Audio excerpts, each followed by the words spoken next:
রে ভাই রে ভাই, এই ভিডিও দেখে কোনো মুসলিম ভাই ধাক্কা দিতে পারবে না, কারণ একে তো বলো প্রকৃতি ইমানদার। আমার এই ভাইয়েরা নামাজ আদায় করতেছে, নামাজের নির্দিষ্ট টাইমে গেছে, নির্দিষ্ট টাইমের ভিতরে নামাজ আদায় করতেছে, প্রমাণ করে দিল নামাজের কোনো অজুহাত নেই। আমরা বিভিন্ন ধরনের অজুহাতের সময় দোয়াতে ভাই নামাজ আদায় করি না, জানেন?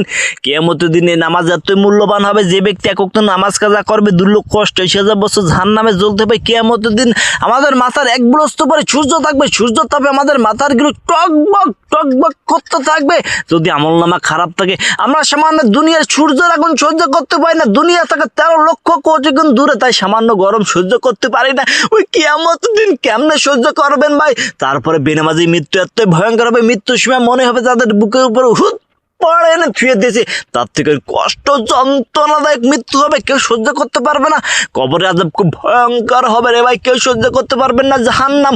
এখনো সময় আছে, আল্লাহর পথে ফিরে আসুন, 5 ওয়াক্ত নামাজ পড়ুন। ভিডিওটি ভালো লাগলে চ্যানেলটি সাবস্ক্রাইব করে পাশে থাকুন ভালোবাসার মানুষগুলো।